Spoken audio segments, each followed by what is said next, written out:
بسم اللہ الرحمن الرحیم۔ اللہ تعالیٰ نے جیسے کہ قرآن میں فرمایا، یا ایھا الذین آمنوا لا تلھکم اموالکم ولا اولادکم عن ذکر اللہ، اے ایمان والو، تمہیں ہلاکت میں نہ ڈال دے اللہ کے ذکر سے تمہاری اولاد اور تمہارے مال۔ پھر ایسا وقت نہ آ جائے جیسے کہ اللہ نے آگے فرمایا، وَأَنفِقُوا مِمَّا رَزَقْنَاكُم مِّن قَبْلِ أَن يَأْتِيَ أَحَدَكُمُ الْمَوْتُ۔ اللہ کے راستے میں خرچ کرو جو ہم نے تمہیں عطا کیا ہے۔ اللہ تعالیٰ نے اپنی طرف نسبت کر کے فرمایا کہ ہم نے جو تم کو عطا کیا ہے وہ اللہ کی راہ میں خرچ کرو، ہمارا دیا ہوا مال ہماری ہی راہ میں خرچ کرو۔ ایسا نہ ہو کہ تم خرچ کرنے میں سستی کرو، تم خرچ کرنے میں سستی کاہلی کرو اور تم جو ہے دن بدن ٹالتے رہو۔ وَلَن يُؤَخِّرَ اللَّهُ نَفْسًا إِذَا جَاءَ أَجَلُهَا،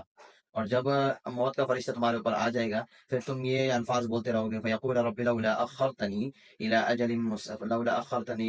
قَرِيبٍ فَأَصَّدَّقَ وَأَكُن مِّنَ الصَّالِحِينَ وَلَن يُؤَخِّرَ اللَّهُ نَفْسًا إِذَا جَاءَ أَجَلُهَا۔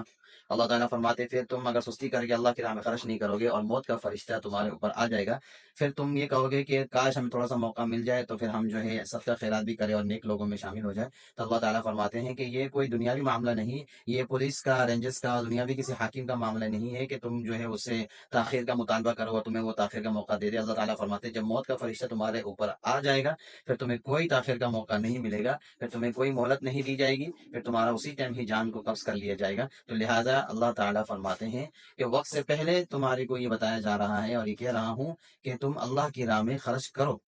اللہ کی راہ میں جو ہم نے تمہیں مال دیا ہے اسی میں سے خرچ کرو۔ حدیث شریف میں آتا ہے جیسے کہ ہم نے اپنے بزرگوں سے بڑوں سے سنا ہے کہ دو لوگ ایسے ہوتے ہیں جو اللہ کے قائم مقام ہوتے ہیں، ایک وہ مفتی جو کہ کسی اچھی مسئلے کے اوپر سائن کر دے تو وہ اللہ کا قائم مقام ہوتا ہے، اور ایک وہ غریب جس کو ہم ترچھی نگاہوں سے دیکھتے ہیں، جس کو ہم غریب و فقیر کہتے ہیں، حقیر لاچار کہتے ہیں، اور بہت سارے الفاظ سے اس کو الفاظ کستے ہیں، برا بھلا کہتے ہیں۔ وہ بھی اللہ کا نائب ہوتا ہے کہ ہم اس کو اگر کوئی صدقہ دیتے ہیں گویا کہ ہم نے اللہ کو دیا ہے، ہم اس کو اگر کوئی صدقہ خیرات کا پیسہ دیتے ہیں گویا کہ ہم نے اللہ کے پاس اپنی امانت جمع کرائی ہے، اللہ کا دیا ہوا مال ہی ہم نے اللہ کی راہ میں خرچ کیا ہے۔ تو وہ غریب بھی اللہ کا نائب ہوتا ہے۔ ہم جس کو غریب اور جس کو حقیر لاچار سمجھتے ہیں تو اس کو ہم پیسہ دیتے ہیں تو گویا کہ ہم اللہ کے یہاں اپنا پیسہ جمع کرا رہے ہیں مستقبل کے لیے، قیامت کے لیے، جنت کے لیے۔ تو یہ اللہ کا نائب ہوتا ہے۔ کہیں پر تو اور بھی ہے کہ عادل بادشاہ بھی اللہ کا سایہ ہوتا ہے، لیکن یہ غریب جس کو ہم برا بلا سمجھتے ہیں تو وہ اللہ کا نائب ہوتا ہے، اس کو ہم پیسہ دیتے ہیں تو اللہ کے یہاں ہمارا پیسہ وہ جمع ہوتا ہے۔ اور اللہ تعالیٰ نے جیسے کہ فرمایا قرآن میں، اور حدیث شریف کا بھی مفہوم ہے کہ ایک فرشتہ مقرر ہوتا ہے کہ جو یہ اعلان کرتا ہے کہ اے اللہ، کہ جو آپ کے راہ میں خرچ کرتے ہیں تو اللہ وَأَعْطِ مُنْفِقًا خَلَفًا، اے اللہ جو آپ کی راہ میں خرچ کرتا ہے آپ ان کو بڑھا چڑھا کے دیں۔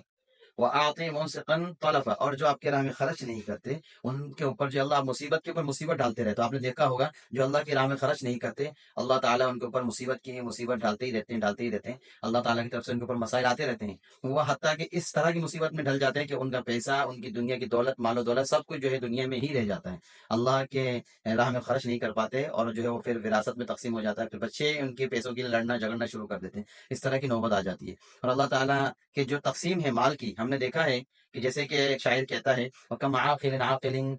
آیَةُ مَذَاهِبُهُ وَجَاهِلٍ جَاهِلٍ تَرَاهُ مَرْزُوقًا وَهَذَا الَّذِي تَرَكَ الْأَوْهَامَ هَائِرَةً وَصَيَّرَ الْعَالِمَ زِنْدِيقًا، کہ تم نے دیکھا ہے اللہ تعالیٰ کی تقسیم، بہت سے ایسے، زیادہ تر ایسے لوگ جن کو لکھنا بھی نہیں آتا، جن کو سائن کرنا بھی نہیں آتا، جن کو صحیح طریقے سے بولنا بھی نہیں آتا، جو معاشرے میں بالکل ان پڑھ جاہل سمجھے جاتے ہیں، لیکن ان کے پاس اتنا زیادہ تم پیسہ دیکھو گے کہ تمہاری سوچ بھی کام نہیں کرے گی کہ اللہ تعالیٰ نے ان کو کتنا پیسے سے نوازا ہے۔ اور ایک وہ آدمی جو سمجھدار ہوتا ہے، پڑھا لکھا ہوتا ہے، سب کچھ ہوتا ہے، لیکن وہ ساری کوششیں کر لیتا ہے لیکن اس کے ہاتھ میں پیسہ نہیں آتا، وہ غریب ہی رہتا ہے، وہ ان جاہلوں مالداروں کے ماتحت ہی رہتے ہیں۔ آپ نے بہت ایسے دیکھا ہوگا۔ تو یہ تمہاری طرف سے نہیں ہے، یہ اللہ کی طرف سے اللہ کی تقسیم ہے۔ اللہ تعالیٰ جسے چاہتے ہیں پیسہ دیتے ہیں، جسے چاہتے نہیں دیتے۔ تو یہاں آگے شاعر کہتا ہے یہ وہ اللہ تعالیٰ کی تقسیم ہے جس کے بارے میں جو ہے نا عقل بھی حیران ہو جاتا ہے، انسان سوچنے پہ مجبور ہو جاتا ہے یہ کیا اللہ کی تقسیم ہے، جو ایک آدمی جس کو بولنا بھی نہیں آتا، جس کو لکھنا بھی نہیں آتا، جو سائن کرنا بھی نہیں آتا، جو ڈھنگ سے کچھ کر بھی نہیں سکتا، لیکن اللہ تعالیٰ نے اس کو اتنا پیسہ دیا، اتنا پیسہ دیا ہے کہ ہم سوچ نہیں سکتے، بہت زیادہ اللہ نے اس کو دھن دولت، مال و دولت سے، بزنس سے، کاروبار سے نوازا ہے۔ لیکن ایک پڑھا لکھا آدمی اس کے پاس کوئی پیسہ نہیں ہوتا، وہ جو ہے اسی کے ماتحت کام کر رہا ہوتا ہے، اسی کے ماتحت جاب کر رہا ہوتا ہے، اور سائن کرنے کے لیے جو ہے اسی کی طرف سے وہ سائن کر دیتا ہے، بہت ساری ایسی چیزیں ہیں۔ تو اور آگے فرمایا کہ یہی وہ چیز ہے جو بہت سارے عالموں کو زندگی بنا کے چھوڑ دیتا ہے. بہت سارے عالم جو ہے اسے زندگی ہو جاتی ہے کہ اللہ کی تقسیم ہے، میں حافظ ہوں، میں عالم ہوں، میں مفتی ہوں، میں اللہ کے دین کو پڑھا ہے، میں نے حدیث کو پڑھا ہے، لیکن میرے پاس کوئی پیسہ نہیں ہے، میرے پاس کوئی اللہ تعالیٰ کی طرف سے کوئی جو ہے دنیا کی کوئی دولت نہیں ہے. تو یہ کیا تقسیم ہے؟ یہ اللہ تعالیٰ کی طرف سے تقسیم ہے. اللہ تعالیٰ ایک جاہل کو، ایک ان پڑھ کو اللہ تعالیٰ پیسے سے نواز دیتا ہے، لیکن پڑھے لکھے کو چاہے وہ عالم ہو، چاہے وہ دنیاوی پڑھا لکھا ہو، لیکن اللہ اس کو پیسے سے نہیں نوازتا ہے. اور پھر آگے اللہ نے فرمایا کہ یہ پیسہ جو تم کو ہم نے دیا ہے، یہ ہمارا دیا ہوا ہے، ہمارے راہ میں اس کو خرچ کرو تو تمہاری آخرت سنور جائے گی. نہیں خرچ کرو گے، جیسے کہ فرشتوں کو بھی دعا ہے، تو تم جو ہے اللہ تعالیٰ کے یہاں، جیسے کہ قرآن میں فرمایا لولا اخرتنی الی اجل قریب، اے اللہ تھوڑا سا ہمیں موقع دے دیجیے تاکہ اصدق واکن من الصالحین، ہم جو ہے اللہ کی آپ کی راہ میں خرچ کرے اور نیک لوگوں میں شامل ہو جائے. اللہ تعالیٰ فرماتے ہیں یہ موقع اب دوبارہ نہیں ملے گا. اس کی مثال ایک چھوٹی سی مثال ہے. اگر گھر پہ مہمان آ جائے اور آپ کا بچہ سامنے ہو، اگر وہ مہمان اس بچے کو کوئی پیسہ دے اور وہ جو ہے مذاقیہ طور پہ کہے کہ بیٹا یہ پیسہ مجھے واپس دے دو، تو اگر وہ بچہ اس کو واپس دے دے تو مہمان اتنا خوش ہوتا ہے، اس کو گلے سے لگاتا ہے، اس کو چومتا ہے، پھر باپ بھی فخر کرنے لگتا ہے کہ میرا بیٹا جو ہے ان کے سامنے میری عزت رکھ لی. حالانکہ مہمان نے ہی اس کو وہ پیسہ دیا ہوا ہوتا ہے، واپس لیتا ہے صرف چیک کرنے کے لیے. تو اسی طرح دنیا کی مثال بھی یہی ہے. دنیا کا پیسہ جو مالدار کو اللہ دیتا ہے کہ اللہ تعالیٰ نے ہی تم کو دیا ہے، تو اللہ کی راہ میں خرچ کرو. اب میں اپنے اصل پوائنٹ کی طرف آتا ہوں کہ ابھی قربانیوں کے دن چل رہے ہیں اور آدمی ایک سے ایک جانور پیسہ 20 لاکھ 25 30 1 کروڑ کا جانور لے کر آتا ہے، صرف کیا نمائش کرنے کے لیے، ریاکاری کے لیے. حالانکہ اللہ نے اس قربانی کے مسائل کے ساتھ ہی قرآن میں فرمایا کہ لن ینال اللہ لحومها ولا دماؤها، کہ تمہارے جانور کا نہ اللہ کے پاس خون پہنچتا ہے، نہ اللہ کے پاس اس کے جو ہے گوشت پہنچتا ہے. ولکن ینال اللہ لن ینال اللہ لحومها ولا دماؤها ولکن ینالہ التقوی، صرف اللہ کے پاس تمہارے دل کے اخلاص، تم نے جو اللہ کے لیے کیا ہے وہ پہنچتا ہے. تو اس کی مثال ایسی ہے کہ اگر گلاس میں پانی نہ ہو اور آپ کسی کو کہے کہ پانی مت پیو، تو وہ کہے گا بھائی اس میں پانی تو ہے ہی نہیں، تو تم مجھے پینے سے کیوں روک رہے. تو یہاں پر بھی اس قربانی کے مسئلے کے اندر جو ہے ریاکاری بھرپور پائی جاتی ہے، بہت بہت زیادہ اس میں ریاکاری پائی جاتی ہے، جس کی وجہ سے اللہ نے قرآن میں فرمایا، اور کسی حکم کے ساتھ اللہ نے مالی حکم کے ساتھ نہیں فرمایا، زکوٰۃ کے ساتھ، حج کے ساتھ، کسی کے ساتھ نہیں فرمایا کہ تم جو ہے تمہارے جو ہے یہ چیز اللہ کے پاس نہیں پہنچتا، بلکہ تمہارا اخلاص اللہ کے پاس پہنچتا ہے. لیکن قربانی کے مسائل کے ساتھ اللہ نے خاص فرمایا. تو اسی لیے فرمایا کہ اس کے اندر ریاکاری بہت زیادہ پائی جاتی ہے، بہت زیادہ. ایک انسان جو قربانی کا مستحق ہے، وہ 1 لاکھ 2 لاکھ کے قربانی کے جانور کے اندر بھی وہ اپنی قربانی کے واجبات کو ادا کر سکتا ہے، لیکن وہ ریاکاری کے لیے، دکھلاوے کے لیے اور اپنے نمائش کرنے کے لیے، اپنے علاقے میں نام مشہور کرنے کے لیے وہ 25 30 20 لاکھ 1 کروڑ کا جانور لے کر آتا ہے. صرف کیا ریاکاری. اس کو بھی پتا ہے کہ میں دکھلاوے کے لیے کر رہا ہوں، اور علاقے والے لوگوں کو بھی پتا ہے دکھلاوا کر رہا ہے. حالانکہ بہتر شریعت کا حکم اس وقت ہمارے اوپر کیا لاگو ہے کہ ہم چھوٹے سے چھوٹا جانور لا کے اس کی قربانی کریں اور باقی سارا پیسہ فلسطینی مسلمانوں کو دے دیں، سارا پیسہ فلسطینی مسلمانوں کی مدد کے لیے وہاں بھیج دیں، یا اپنے آس پاس اپنے رشتہ داروں میں جو غریب غربا ہیں، جو مسکین ہیں، جو آپ کو معلوم ہے کہ یہ غریب، ان کو دیں.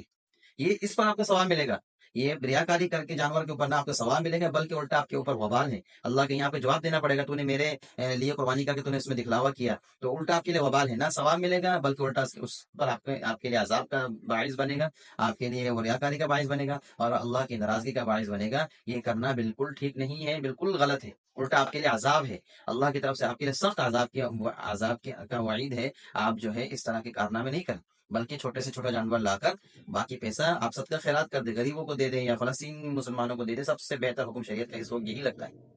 یہی کرنا ہمارے لیے بہتر ہے. اور اس وقت جو معاملات ہیں، اگر 1,40,000 تک کی چیز ایکسٹرا اگر ہمارے پاس، چاہے وہ پیسے ہوں، چاہے وہ کسی بھی صورت، سونا چاندی کے علاوہ کی بات ہے، چاہے وہ کسی صورت میں بھی اگر آپ کے پاس موجود ہے، تو آپ کے اوپر صدقہ خیرات کرنا، قربانی کرنا آپ کے لیے لازم ہے.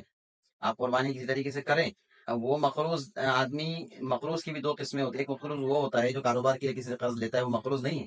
مقروض وہ ہوتا ہے شریعت کے حساب سے جس کے اوپر کوئی چیز واجب نہیں، لازم نہیں، جو اپنے کھانے پینے کے لیے، ضروریات اصلیہ کے لیے کوئی پیسے کسی سے لیتا ہے اور اپنے جو ہے کھانے پینے کا انتظام کرتا ہے، وہ مقروض ہے. کاروباری طور پہ جو آدمی قرض لیتا ہے وہ مقروض نہیں ہے. اللہ تعالی ہمیں ان باتوں پر عمل کرنے کی توفیق نصیب فرمائے.